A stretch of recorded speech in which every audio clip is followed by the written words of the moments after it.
बेहद की परम शांति। अष्टावक्र गीता का दूसरे प्रकरण का 19वां श्लोक। स शरीरम इदं विश्वम न किंचित इति निश्चितम शुद्ध चिन्मात्रः आत्मा च तत् कस्मिन् कल्पना अधुना। रज्जु रूप अधिष्ठान यानी कि रस्सी के विद्यमान रहते हुए कभी न कभी मंद अंधकार में फिर भी सर्प का भ्रम हो सकता है, और अधिष्ठान चेतन के होते हुए भी मुक्ति में कभी न कभी प्रपंच भी हो जाएगा। ये प्रश्न है कि जो मंद अंधकार है, मंद अंधकार मतलब स्पष्ट प्रकाश नहीं है ज्ञान का स्पष्ट प्रकाश नहीं होने पर जो रस्सी है वो सर्प प्रतीत हो सकती है क्या? और इसी प्रकार से जो मुक्ति है उसको भी प्रपंच मान सकते हैं क्या? उत्तर, शरीर के सहित यह विश्व किंचित भी सत्य नहीं है, असत्य है, किंतु अनिर्वचनीय अज्ञान का कार्य होने से यह अनिर्वचनीय है। अनिर्वचनीय मतलब इनडेफिनेबल, जिसका कोई निश्चित नहीं, अनिश्चित। तो जो चीज़ अनिश्चित है वह तो सत्य हो ही नहीं सकती, है ना। और आत्मा है वो तो अमर है, वो नष्ट हो ही नहीं सकती। तो जो अनिश्चित है जैसे कि शरीर, तो वह तो असत्य है ही। उस अनिर्वचनीय की अज्ञान की निवृत्ति होने से उसके कार्य विश्व की भी निवृत्ति हो जाएगी। हमारा जो कार्य क्या बोला इन्होंने, जो अनिश्चितता है, अज्ञान, अनिश्चितता का जो अज्ञान है, जब हम उसको छोड़ देंगे तब जो विश्व है, जो काल्पनिक विश्व है, वो उसकी भी निवृत्ति हो जाती है। अज्ञान ही कल्पित विश्व का कारण था।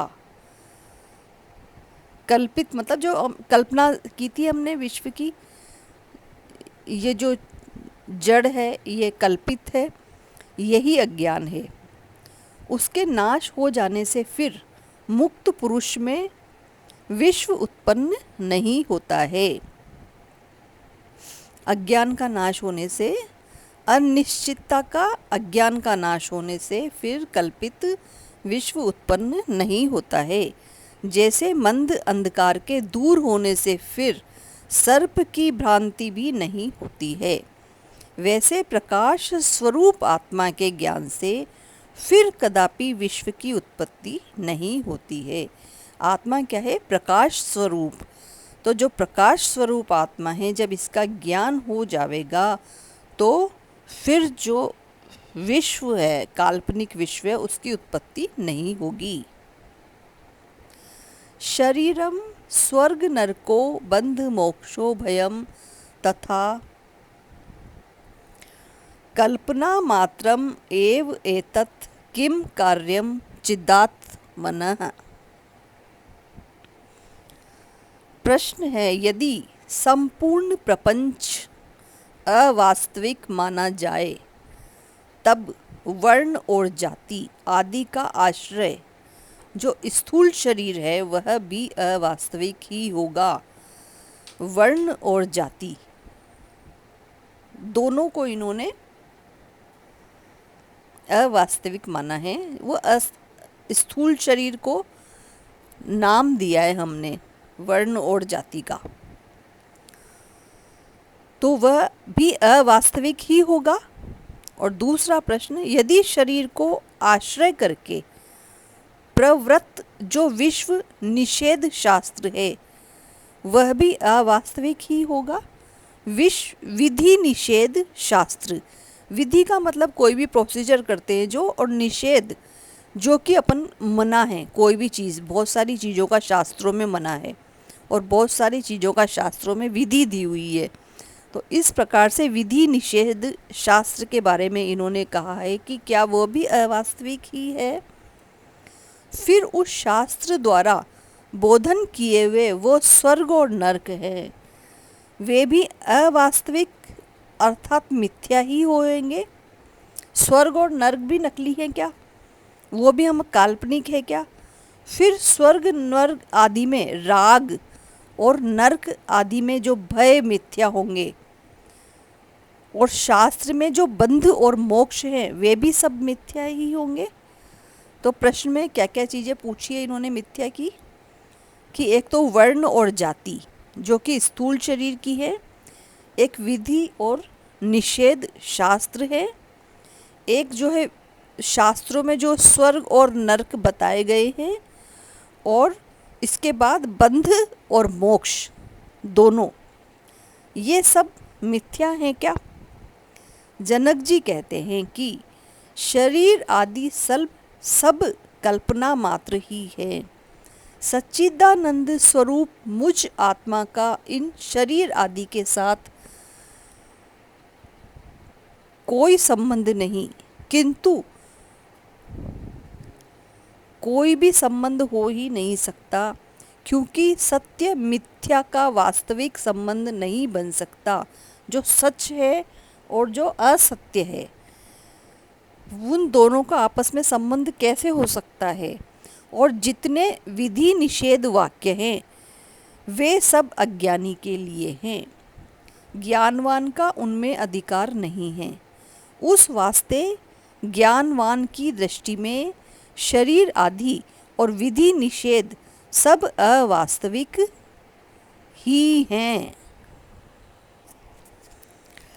अहो जन समूहे अपि न द्वैतम पश्यतः मम, अरण्यम इव संवृत्तम क्व रतिम करवाणि अहम।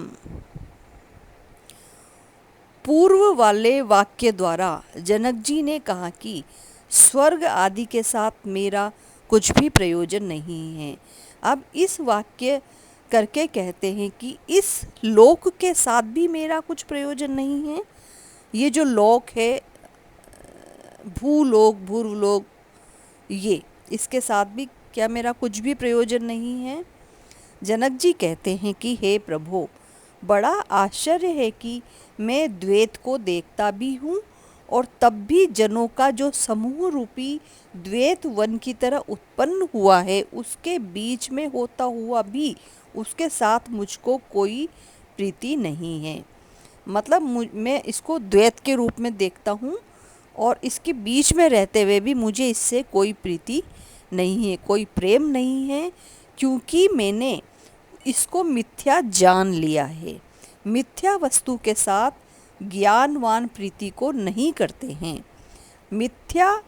अज्ञानी मिथ्या पदार्थों के साथ प्रीति करते हैं, अज्ञानी करते हैं मिथ्या पदार्थों के साथ प्रीति। जो असत्य है, जिसको हमने असत्य मान लिया है, उससे कैसा प्रेम, वो तो अज्ञानी ही करते हैं। इतना ही ज्ञानी और अज्ञानी का भेद है।